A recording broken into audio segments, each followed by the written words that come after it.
Hey everybody, welcome back. I am Domina, and I'm glad that you're here.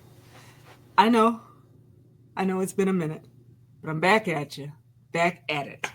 And I want to just share what I've been doing since I have had this little hiatus, self-made hiatus at that.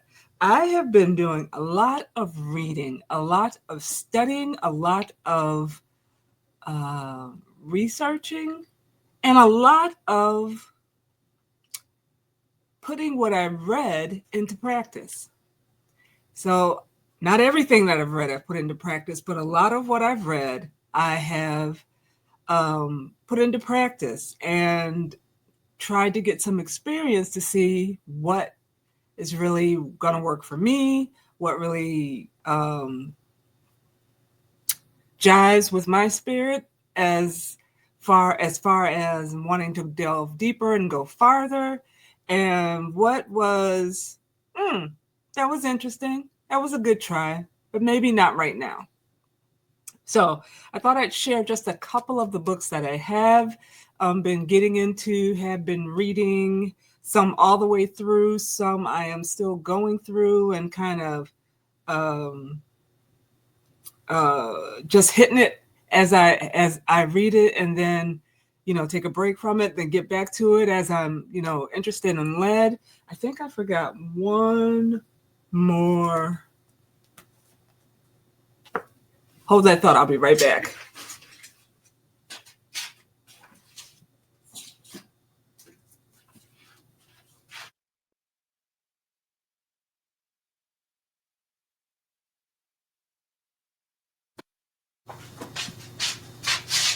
Okay, so quite a few books.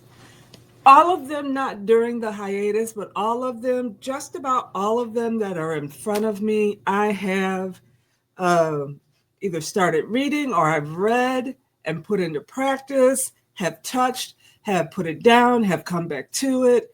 Like I said, it just depends on how I'm led and what's going on at the moment. I consider myself an eclectic witch, leaning toward the darker side. And I hate to use this term because it means different things to different people. But I dare say that if anything, my main uh, tag or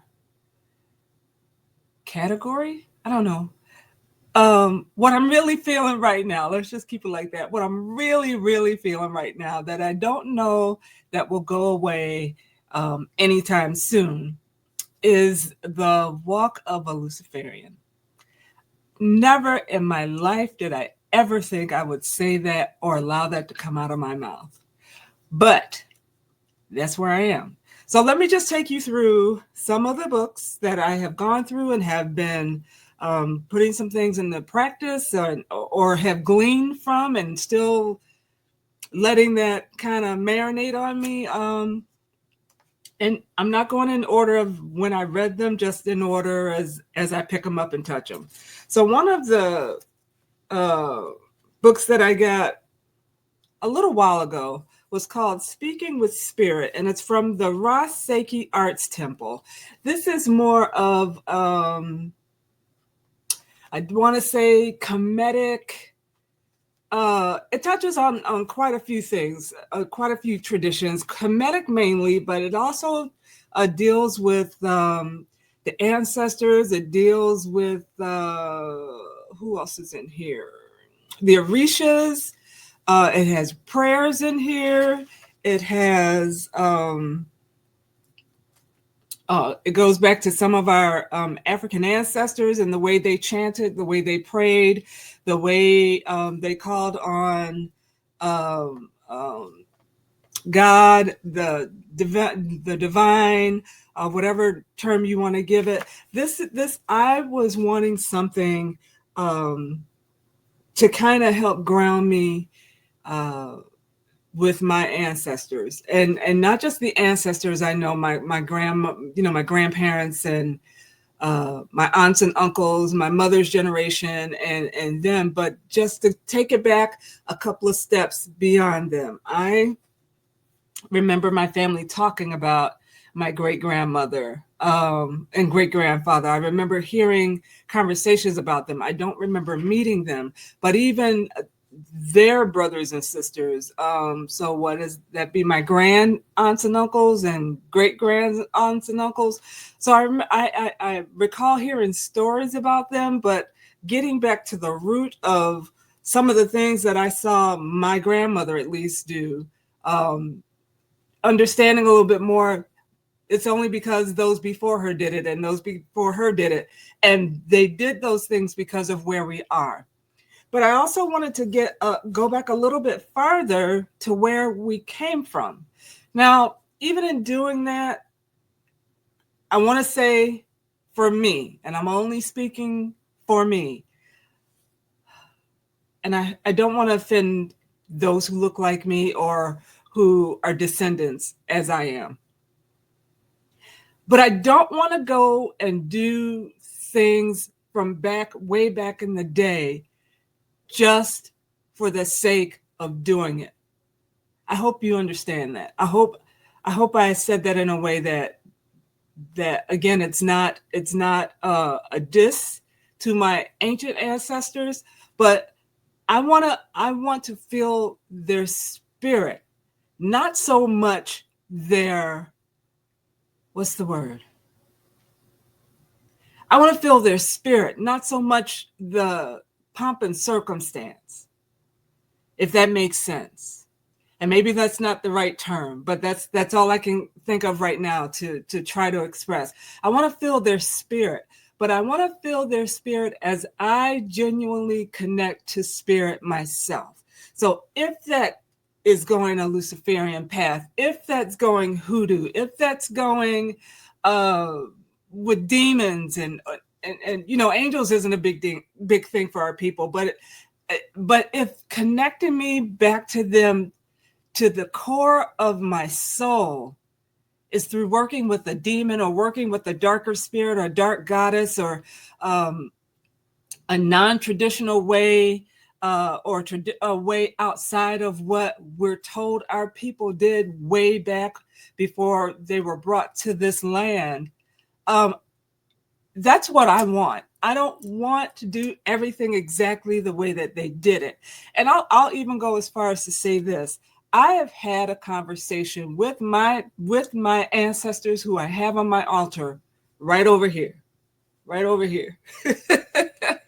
And I had an honest conversation with them and said, I know the way that, especially to my mother, my father is still here with me, but especially to my mother, I know how you raised us. I know how we were brought up to believe a certain way and to worship a certain way and to believe a certain way and to walk a certain way. I know that, and even to my grandparents, I give them honor and I thank them that they did what they needed to do for the time that they were in. So I'm not throwing shade on any of them, but I also had to make it clear to them that my walk may not look like theirs, but that does not by any means mean I'm disregarding or throwing what they did into the garbage. And I think I've said it before, it's because of the way that I was brought up, for the most part. It has shaped me, because I was asking questions even as I was in the midst of all that stuff. And I was puzzled by how could this and that come together? How could this be if things were really this way? So I was already asking questions, and I was already having, I don't want to say doubts, but I was always trying to figure out that this piece is not fitting in this puzzle. Something is amiss. Something is awry. Something just doesn't fit. And now that I've come to that understanding, and I'm still evolving and still opening up and still allowing myself to be opened up, I feel that they're right here, right by my side. I feel that they are saying, girl, do it. And like again, I said to them, I'm not trying to throw away what you did. I'm not trying to disregard you, but I just know it doesn't work for me. It is not the path I am supposed to take, but it has grounded me in such a way that I'm not afraid any longer to search it out, to try it out, to see if this is what is supposed to be for me. And if it's not, look, I wasn't afraid to try. I wasn't saying no because that's not what I'm supposed to do. But it's because I honestly looked into it, I touched it, I spoke into it, I sat in the presence of it. And if that wasn't for me, it wasn't for me. So hence all the books. So this one really, I really like this. There are some prayers in here. I had this when I was a minister in the church. I did weddings and I did a couple of funerals. And so I used this as like my my book for the service, for the ceremony. And I have turned it into my prayer book for my spirit work, or not just prayers, incantations. Some of my rituals are in here.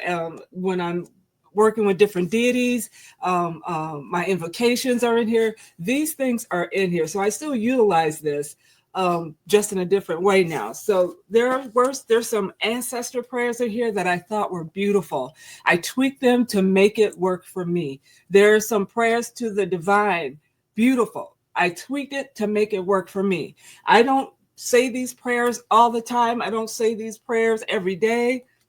But when I am led to pull this book out, because I feel like this is connecting me in such a way, then I pull it out and I use it.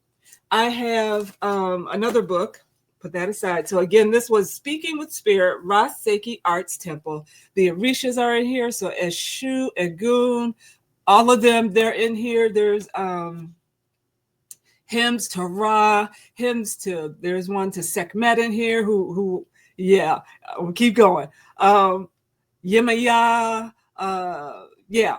So all that's in here. It is quick. It is to the point.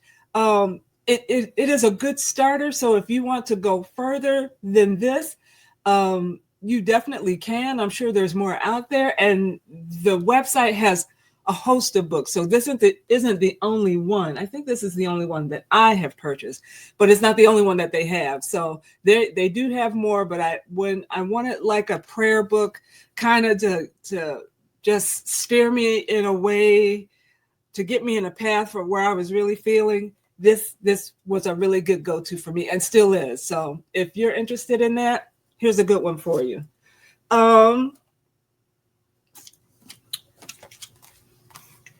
Power of the Psalms. Now, you just heard me say what I said, okay? So, but when I spend time with my ancestors, look, what did I say? I'm not throwing everything out. I'm not throwing everything out in the garbage. Just because it doesn't work for me, I still acknowledge and recognize this worked for them. So every now and then I'll pull this out, and when I'm having breakfast with them, or really anytime I feel like I want to read a psalm to them, I will read one. I recently read, I can't remember which one it was. I don't think I put, I can't remember which one it was. But anyway, after I was done reading that particular psalm to the ancestors, that connection with them, honey, that connection was something fierce. Now, I have good connections with my ancestors when I spend time with them outside of this. But I'm saying for that particular day, I felt like that is what they wanted. That is what they needed for that moment in our time of communion. And when I read it, oh yeah, that was exactly what they needed, what they wanted, and it blessed their spiritual soul. So again, just because it doesn't necessarily jive with me and where I'm going, that doesn't mean, and I'm gonna be honest, I was blessed by that myself because I knew it blessed them. And we had a beautiful moment after I read this and we had our time together. So I'm not throwing all this away. A lot I am. A lot I am. But this I know, especially my mother, I know she loved the Psalms. I never heard my grandmother my grandfather was a minister for a while. So I know that he was into Psalms, my father's father. Again, I didn't really know my mother's father. I knew who he was. I knew of him, but we didn't have that kind of relationship. So I'm not sure, but the vibe I got from reading this to all of them, and I'm going to say this. I'm not just doing this for my ancestors. My husband's ancestors are up there on the same shelf. Now, I have heard that we're not supposed to have like your ancestors and then your partner's ancestors in the same space. I do. And I'll tell you why. I'm a little rambly here. I hope you understand. I'm back in it, so I'm trying to catch up. I'm trying to catch you up. I did not get to meet my husband's paternal grandparents, but I got to speak to his paternal grandmother. They were invited, his father and his mother and his grandmother were invited to our wedding. They didn't get to make it. I spoke to her several times before she passed away. His grandfather, paternal grandfather, was already deceased by that time. So he was already gone, but grandma was still here. And I spoke with her several times. I think I spoke to her right after our wedding or shortly after our wedding and after our son was born. So we sent her pictures and his father. And I got to speak to him, never got to meet him, but spoke to him, I want to say a couple of weeks before he passed away. And that was only because my husband's phone was ringing. I answered the phone for him and I got to say hello and we got to chat for a little bit. Beautiful, beautiful. I am thankful for those snippets of moments, even though I didn't get to see them physically, but having those conversations with them, that's why I have no problem putting them up here on the altar with my people, because they're my people too. I have him because of them, and I honor them and thank them for coming together and allowing what came from his mother and his father to come to me. So yeah, I got them up there, and I read when I feed mine, I'm feeding theirs. When I give mine water, I give his water. When I burn incense or whatever, I'm burning it for all of them. Now, if I have specific questions for mine, I let them know. No disrespect, but I need my people's help on this one, and vice versa. If I'm intervening on behalf of my husband, I need to go to them. And they have reached out. I'm sorry, I didn't mean for this to turn into an ancestor moment, but maybe somebody needs to hear this. But yeah, these some dope ass people. I love them. His mother's mother and father. His mother's father played trumpet. I played trumpet when I was in grade school. So there's these connections, and I dare not acknowledge them just because they're on his side and not my side. Hell to the no.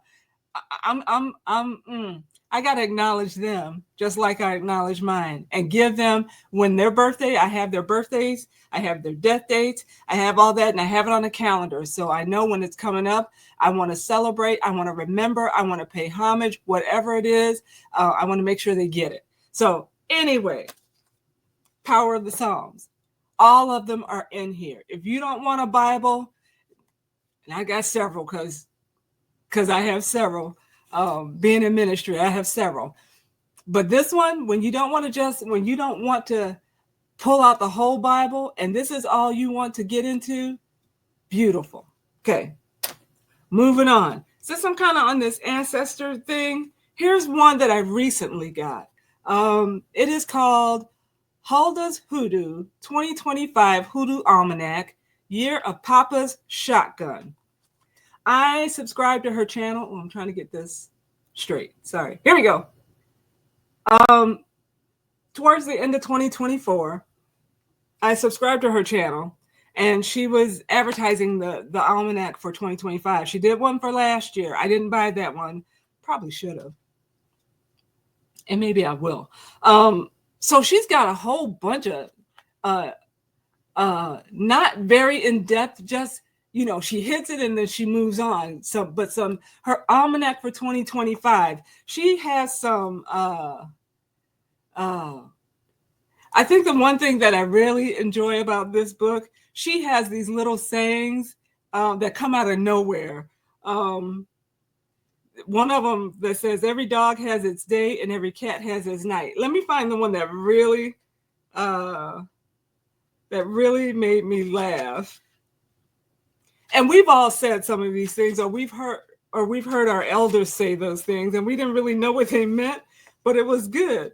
Let's see. It was a good one. Bear with me, because I really do want you to hear this one. And we've all said it, but there was a twist at the end that I wasn't ready for.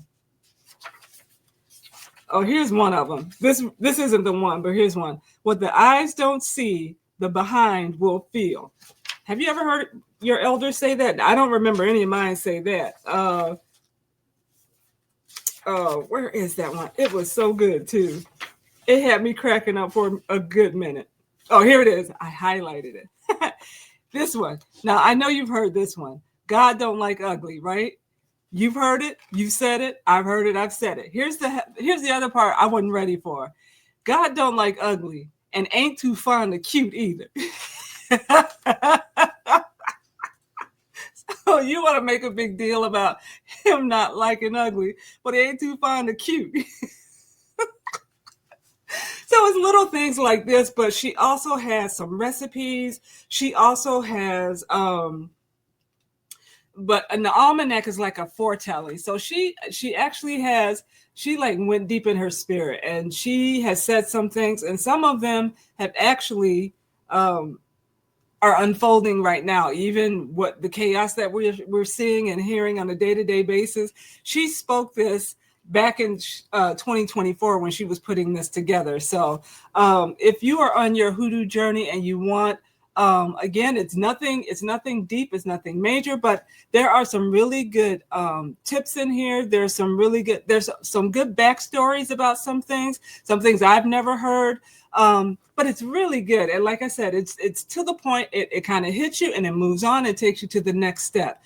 But I am enjoying it. I have not finished it, but even as I was reading it quickly before I jumped on here, what a treat. So if you are interested, go to her website. She's on YouTube. It's Hulda's Hoodoo, and I think that's the name of her channel. I could be wrong, but if you just type in Hulda's Hoodoo Roots or something like that, type in Hulda, and when you see something with hoodoo, it's her. And if you see the 2025, the almanac, that's her channel. Look her up. I like this book. Got to finish it, but I do like what I have read thus far. And it's not meant to read all right now. It's to help us get through the year and not be caught off guard when we see this shit happen, and be prepared ahead of time. That's what the almanacs are for. I garden, and I had an almanac for, was it last year or the year before? I don't think I bought last year's almanac, but that's what it's supposed to do. It tells you the best time to plant, the best time to start your seeds, the best time to put them out, the position you should. So it's giving you a heads up for the year ahead. That's what she's doing for us in the hoodoo practice. I'm not 100% hoodoo, but the hoodoo that I do, I appreciate her sharing her insights on it. So that is that book. Okay, I think I want to go here. I found this book, or looked for this book, because one of the channels that I subscribe to mentioned Planetary Magic. I can't remember which channel. So I looked for Planetary Magic books, and I found this one by Denning and Phillips. It is The Magical Philosophy, book number 4, Planetary Magic. It may have been Mentor, Water Alchemist. I think it was his channel I saw that on. A couple of these books I got from his channel. But anyway, planetary magic. The idea is every planet, or the 7 planets. Yeah, the 7 planets. There's a planet that represents each day, and each planet has its own energy. Each day there's a planetary hour for that specific planet. Now, there's a planetary hour for all 7 planets every day of the week. But so let's see, where's my phone? So today is Monday, which is Moon Day. And at this hour that I'm recording, the planetary hour falls on Mercury. So if I wanted to do a working tonight with the element and power of Mercury, even though today is Monday, Moon Day, this would be the hour for me to do that work. So this book tells us what each planet represents, some of the correspondences for the planet. It says, it talks about which herbs are good to work with. If, when you're working during the planetary hour for this planet, what herbs work well, what incense work well, the crystals that work well, the angels that work well, the gods, goddesses that work well. So I'll just open one up. So today is Moon, so I'll open up to the Moon. As you can see, I got all my tabs here for each planet. So for the Moon, which is Luna in the book, if you go, it tells you what deities you can work with, and the deities, I guess the pantheon. So the Greek deities, it gives you what Greek deities you can work with on Monday or Moon Day. The Roman deities you can work with, the Etruscan deities, the Babylonian deities, the Hindu deities, and the Egyptian deities. So each planet, it gives you that information. I like this book. Again, in my little book there, the Orphic hymn for each of the planets, it's really cool. It gives you like a little stanza. So I didn't bring that, but I also bought the book, the Orphic hymn, so that I could actually have the Orphic hymn for each of the planets. And if I want to cite it that day, I can. If I don't have to. I make the rule of how I'm going to worship, or how I'm going to venerate, or how I'm going to observe for the day. I make that up. I don't put myself in a box that I have to do it this way and it has to be this way every single day. There was a moment that I was doing it like that, but that's because that's what I felt I needed to do. And it helped ground me. It helped me get through the day, because some crazy ass stuff was going on. And it saved my soul. I would just say it like that. But I'm going to say this, and I mean no disrespect for any Christians that may be watching. I am not a Christian in the way that I have to say my prayer every single day.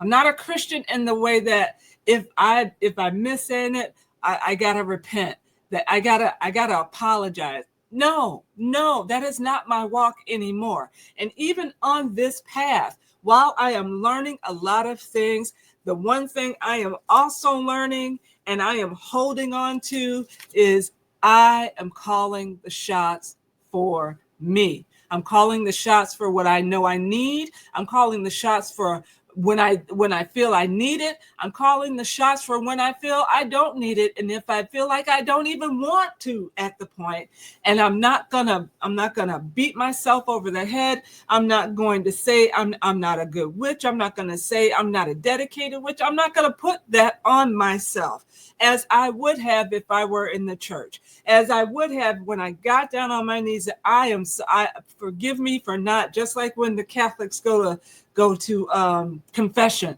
Forgive me for it's been 50 days since my last confession. I am not living that life anymore. I can't and I won't. And I don't want that for you. So everything I'm showing you, it blesses me, it encourages me, it feeds me, it helps me in my growth. But I am not gonna put on this mantle of it's got to be done exactly this way, and I've got to do it exactly at this time. There's a planetary hour. If I get in within that hour and not that whole, and it's not really a whole 60 minutes, sometimes it's more than that, just depending on what the day. But hear what I'm saying. If I get in for 5 minutes and I have a powerful 5 minutes in that planetary hour, my job is done. The mission has been accomplished. That's where I am. And I'm free that way. I'm going to stay free that way. Hope you do too. So I like this. Again, there are more books, so I'm not saying you got to get this one. I'm not even saying you got to go this route. I'm just telling you this is the journey, and this is what I'm working with right now and have been working with for a little bit. So that's the next book, Demonolatry. This was the first book I got when I was feeling like I wanted to delve into the dark side and wanted to work with demons. It's by S. Connolly. I like this book. It's very, what's the word? Some of the things I wish were in here is not in here. For example, it gives you the names of the demons, and it gives you just enough information about the demon, but it doesn't give you a whole lot. So if you are curious and you're wanting to learn, it's just going to whet your appetite, but it's not going to feed you the whole meal. But it does give some great information about hierarchies, how some grimoires will classify the demon this way, but another grimoire will classify them that way or put them in this family, while the other one puts them in that family. So that's good kind of history information to know and to learn. It shows you the sigils. Let me see if I can get closer here. Sorry, here we go. It shows you the sigils. They're not fancy. They're just, they're just to make you aware of what they look like. It gives you rituals, and I got my tabs in here too. So there's a chapter about the rituals, basic rituals, invocations, dedication, if you want to self-dedicate or if you want to dedicate as a group. Initiation, if you want to self-initiate. I did the self-initiation. Oh my gosh. Yeah, I did the self-initiation. The rites are in here. And so the main demons have a rite, winter, spring, summer, fall, they have a rite. And so the rite for that particular demon is in here. It gives you information about like items that you need if you're going to do ceremony or your ritual, the daggers and all those things. It's very good and very informational. And some of it to me was just a little too technical, but I go back to it. So the more that I get my hands dirty or my feet wet and I go back to it, the more it sinks in and the more it starts to make sense. So if you get this and you think you're going to be ready, or you think you're going to understand everything by going through it the first time, you're going to disappoint yourself and you're going to frustrate yourself because you're going to think, I was ready to go all in and this is just too much. What you need to do is just take it a step at a time, a little at a time. and go with your comfort level. If just buying the book itself is the first step for you, then let that be the first step. Put it on the shelf. Don't touch it for a while until you feel that you are ready, and then you pull it out. Read the preface, read the introduction, just get a feel for why she did it and what caused her to go down this route for herself, and then let alone put it in book form. Take it step by step. I think we as witches, or we as the occultists, or we as people who are interested in rebelling against what we grew up in. Can I say it that way? I just did. Moving away from what we've grown up with and touching the forbidden fruit. Touching the forbidden fruit and touching it in itself is a major accomplishment, let alone reading, which would be the next major accomplishment, let alone putting just one of the exercises into practice would be your next major accomplishment. We get so caught up in we're moving away from that. We're going to dive deep into this. And then we get frustrated when we don't know everything right away. You're not supposed to know everything right away. And remember, I was 50 years old when I started coming out of the church. I was already out of the church, but I wasn't out of Christianity. I turned 50 a little while ago. And when I turned 50, my mantra for that year was, I don't care anymore. And I meant that. And I meant I don't care about all this stuff that we're told we're supposed to do. Now, I was still doing it, but I was moving away from it because I'm like, there's got to be more. There has to be more. And I'm finding out and have found out that there is more. So there. That is my recommendation for this one. It is good. It's a very good resource, but take it in bite sizes. Don't try to read the first chapter and then skip to the rituals and think you're ready. You're not going to be ready. It's going to scare you even more. It's going to frustrate you even more. And it may even cause you to put it down and walk away from it. And I don't want you to do that. If you choose to get this, take it step by step.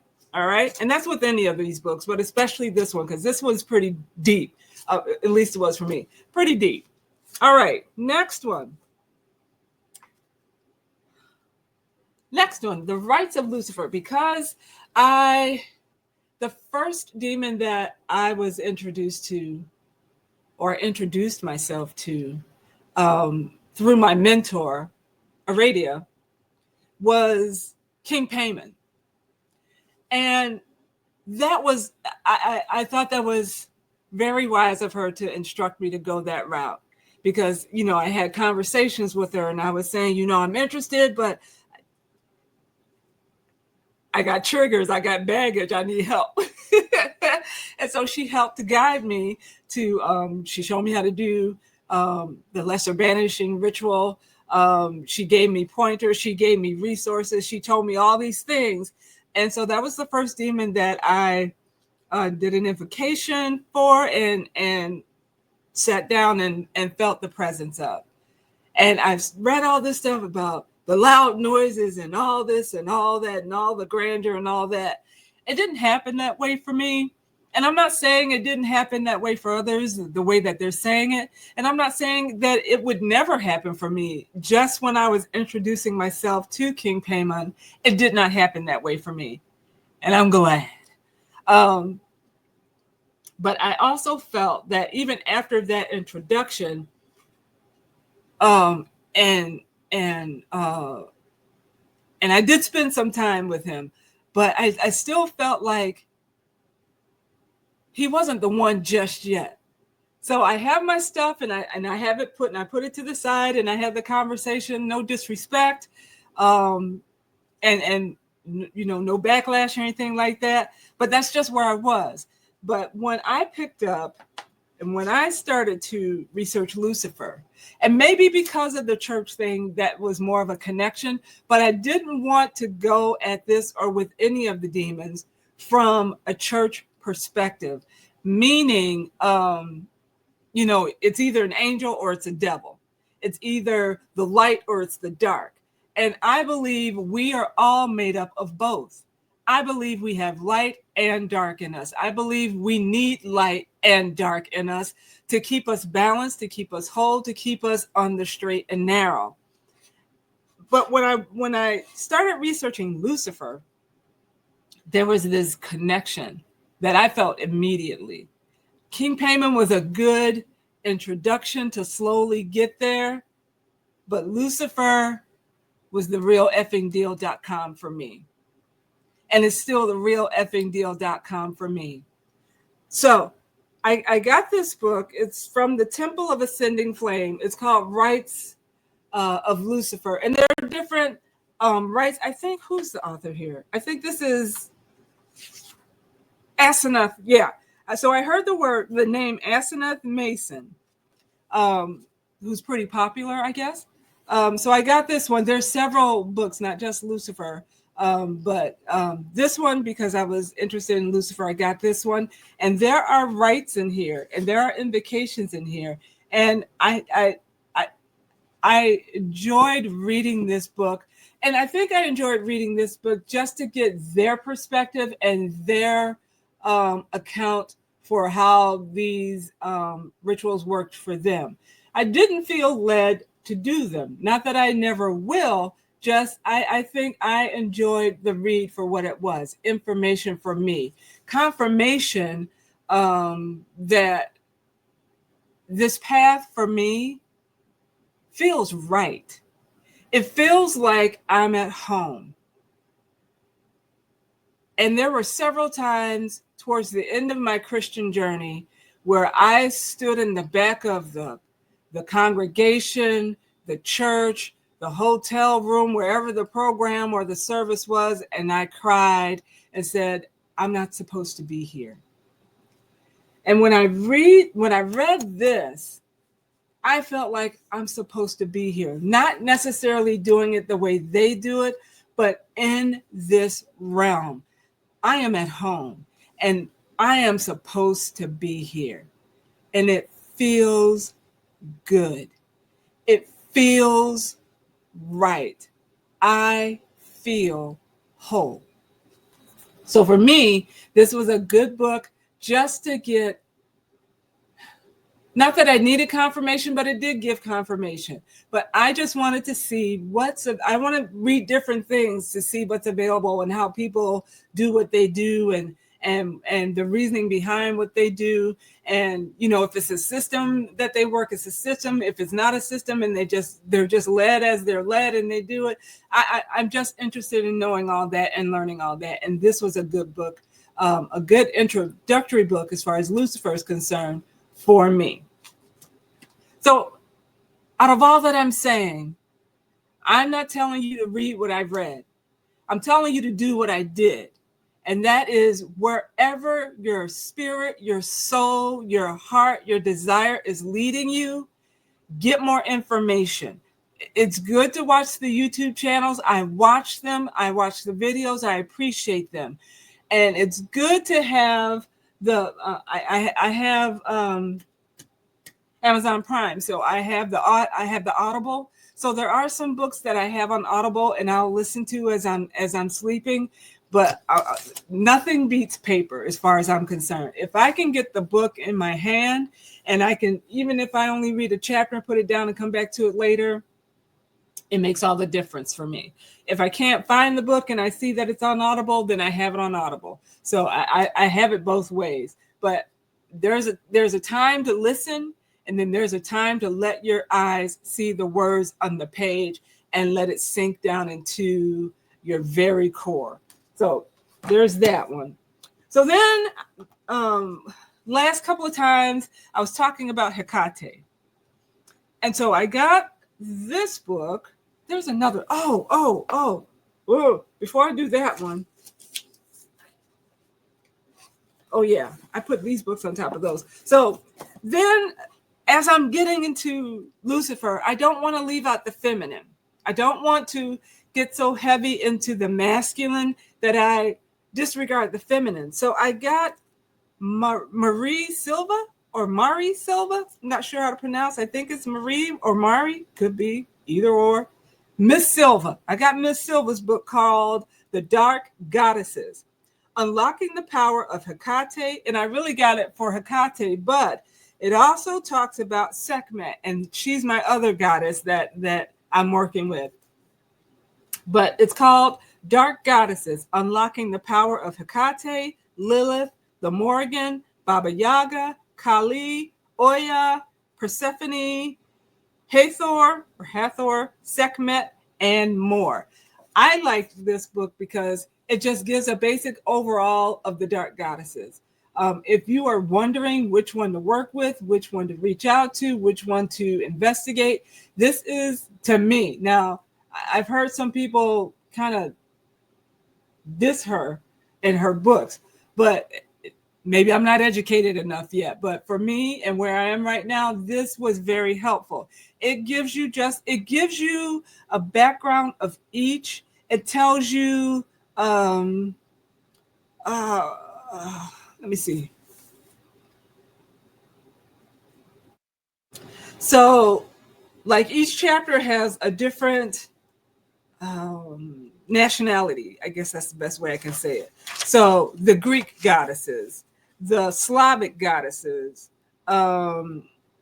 Mesopotamian goddesses. So they're all in here. She gives you a list of them, and then she talks about them. She talks about, the good time to work with them, what color candle to use when you're working with them. She gives you this, and it's very basic, but very, very, to me, it was educational, because like I see the YouTube channels, and they're talking about the Orishas, and they're talking about this, and they're talking about that. And I'm not necessarily trying to get into that whole system. I just want some more information. And she touched on the African goddesses. Oya is in here. Yua is in here. Who else is in here? So she talked about a couple of them. She talks about the Celtic and the Irish goddesses. She talks about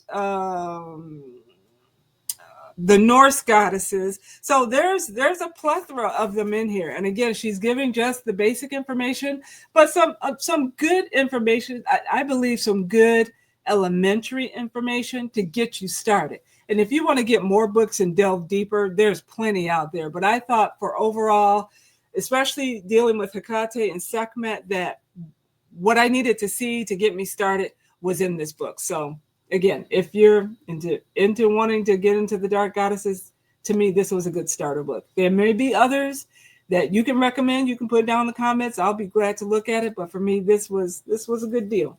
All right. So then after that, then I wanted to get more in just Hecate. After I got my taste of her overall, I wanted to get into her a little bit more. And I found this book called A Year of Hecate, Invocations and Prayers for Every Day for a Year. Every day for a year. And so it starts off by how to use the book. It talks about the introduction, gives you a little bit more about Hecate, not a whole lot, but it basically explains the prayers. There are rituals in here for the new moon, for the full moon, different things. Each month has a theme for the prayers for each day of the month. So February was, the month of love. So each day had a prayer for love or self-love or love relationships and different things like that. For March, the theme is March's theme. I believe it's like transformation. Sorry, I'm trying to get to the actual page.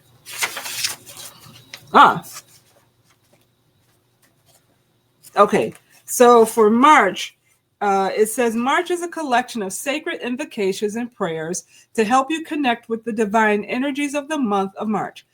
In this chapter, you will find powerful invocations and prayers for love, healing, abundance, and transformation, as well as guidance and protection from the wisdom of the universe. So each month has a theme for the prayer. So even though you, like last month, help me to love and guide me in love and things like that, that was the main theme. That this for the month of March, it tells you what the theme is. So when you may see like the same wording each day as you recite the prayer if you choose to do it every day. I started doing it every day, and now I do it as I'm led. But then it makes sense. It's like for the whole month, if you do it every day for the whole month, it like culminates that you've spoken all this love over yourself, or you've spoken this wisdom, or you've spoken this abundance. Whatever it is, you've spoken it over yourself. You've prayed for her guidance in that, and then trust that she's going to lead you and seeing ways that you can cultivate that and make that come to pass in your everyday. So I like this book. I will keep going through the year. Again, I'm not doing every day, but as I'm led, I'm doing it. But I do like the invocations for the new and full moons.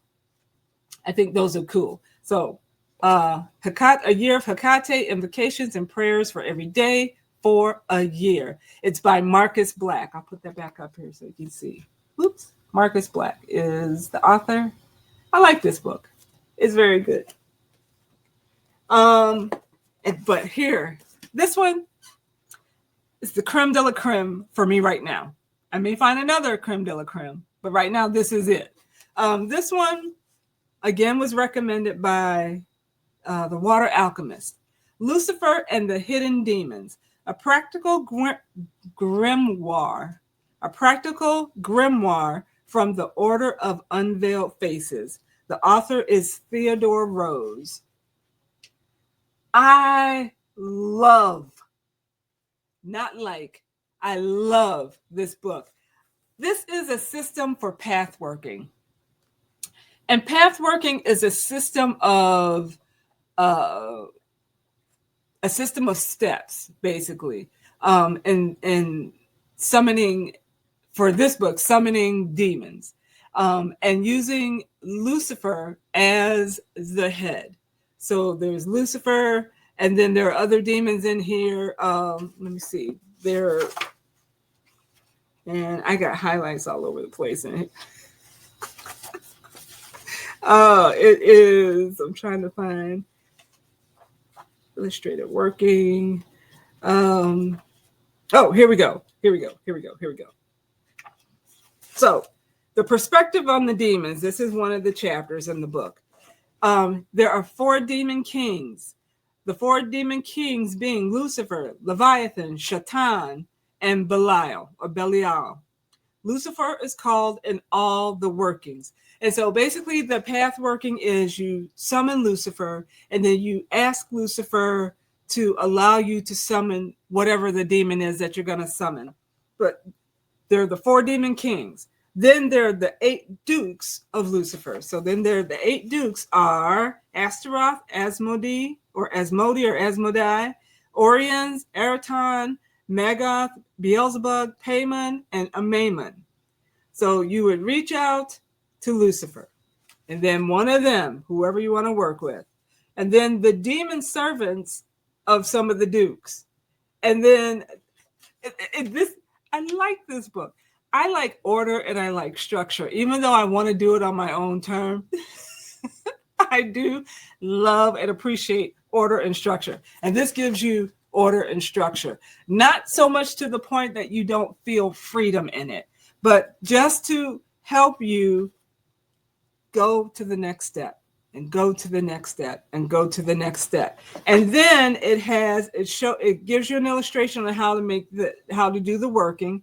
Then it gives you each of the demons and what their expertise is. And so it's just, I think, like the Ars Goetia, where the demons, this demon is good for this if you want to manifest money or relationships or court cases and things like that. It's the same thing. But instead of reciting an end, you're reading, and it's more about imagining and having a visual in your mind. And so there's this sentence, several sentences that you read. And when you read it, you meditate on that just briefly, just long enough to get the picture in your head. You read the next sentence, just long enough to get that picture in your head.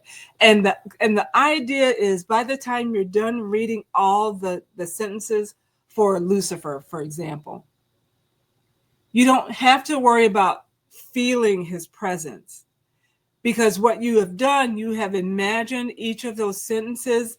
This sentence you said, and you imagine you see yourself there. The next sentence you read, you imagine you see yourself there. By the time you read the last sentence, the goal is that you know that you're in his presence. You don't have to wonder. You don't have to divine to make sure you're in his presence. Once you've done all that, you've seen all of the visualization in your head. By the time you read that last sentence and you have that last visualization, the idea is that you know you're there. And so because you know you're there, you're not questioning, you're not wondering, you're not, when you read the ends, you're saying it over and over and over again until you feel like there's a sudden change in the atmosphere. And there's nothing wrong with that. I like doing the ends. And especially when I'm starting, because that helped me understand, okay, there he is.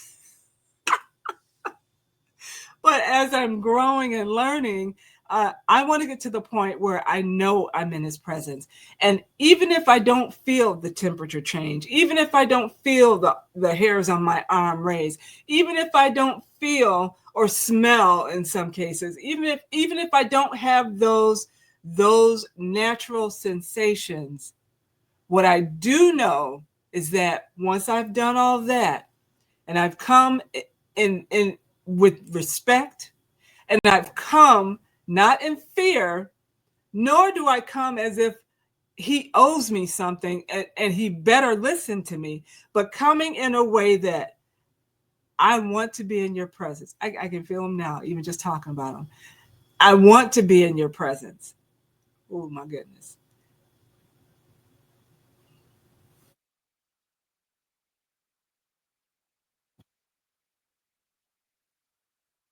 And I thank you for being in mine. And then you can carry on the invocation, and you can carry on you can bring forth the petition and do the work. If you want to use a candle, you can. If you want to light incense, you can. But in this system, none of that is required. You don't need the herbs, you don't need the candle, you don't need the water, you don't need the wine, you don't need to do an offering, you don't need to do any of that.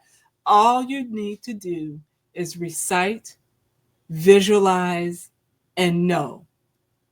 Now, for some people, they may think, well, that's just not good enough. And for you, that may not be, and it's okay. But I love it. I love it.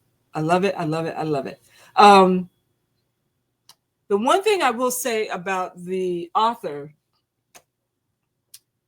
which I'm surprised I love the book, because this is the one thing that I will say against the author.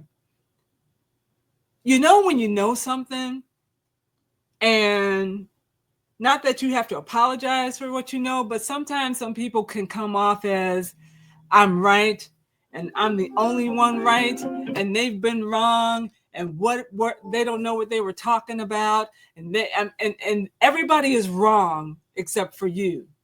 He kind of comes off that way in this book. So if you can put that to the side and just get through what he's trying to teach and what he's trying to share and what he's trying to communicate that has worked for their, I don't know if they're in a temple, but they're in order. So some kind of order that they are, that has worked for them for many years. It's not a fly-by-night thing, but has worked for many years. So if you can get past the know-it-all kind of attitude that may come off, and just get to the crux of what he's trying to show you and help you understand, then you will be A-okay. I'm A-okay. I like it. I love it. I want more of it. So this is my number one go-to right now. But I I also want to get into the angel magic. But I hesitated with the angel magic because everything that I found was coming from, again, from that spiritual, that Christian ease kind of mindset.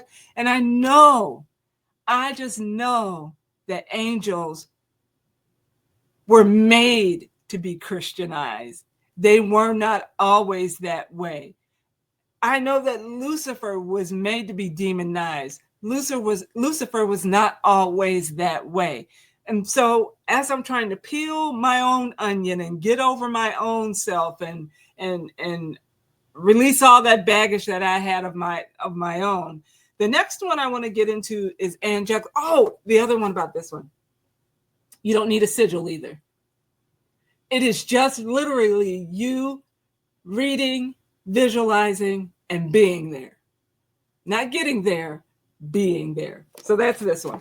This one, Angelic Sigils, Keys, and Calls, 142 Ways to Make Instant Contact with Angels and Archangels. This one is by Ben Woodcroft.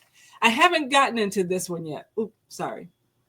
Straighten her out. I haven't gotten into this one yet because I was really delving into this one and still enjoying this one. But eventually I will get into this one and try to give this one a go and just see where it takes me. I am really interested. Now, I will say this, just thumbing through, I was like, okay, like some of the symbols, there are some symbols or sigils in here. And I'm like, great, there's no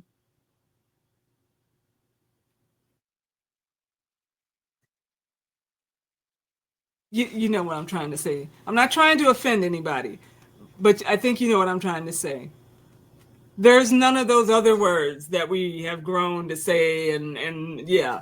I mean, in here I did find some, but it still does not deter me from going through. It's not enough in here to deter me to put this and throw it away. I am very much interested in getting into this one. So probably within maybe sometime this month, I'll start getting into this while I'm doing this. And I will say this, going back to this one last time, what I found that I had to do with this because it is a path working.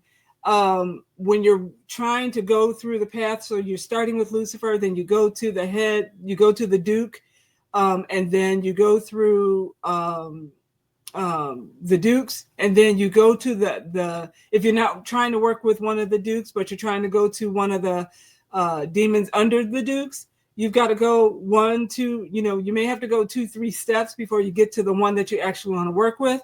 But they're not all, so that whole path working for that one demon isn't all on one page. There's Lucifer's who's on one page, there are the Dukes who are on another page, and then there are the demons that are under the Dukes under another page. And so they're not all together. So you're going to have to find a way to piece it together. And what I did, I took the time, I took the weekend, and I put it all together for myself. So I made myself this binder of the path working. So if I want to work with, let's see, I got some tabs. I got my ABC tabs. I've got the, basically I've got like the demon summoning by category. I made my own sheet for that. So if I want to find a demon that will help me manipulate reality, I'll go to Belial, Leviathan, Lucifer, or Shaitan. If I want to find a demon that will help me influence or compel or control, I've got a list of the demons here. So when I find the demon that I want to work with, I go to that page. So here's one that I recently did. I'm not going to read it to you because you're going to have to get the book. But one of the demons that I recently summoned was Agabal. And I summoned Agabal because his purpose or his expertise is to protect against attack when traveling. And so you start with Lucifer, and then the Dukes over Agabal are Amaman, Araton, and Agabal. And then you get to Agabal. So then you summon Lucifer, you ask Lucifer for permission to summon Amaymon, Araton, and Agabal. Then you summon Amaymon. You ask him for permission to summon Agabal. Then you summon Agabal.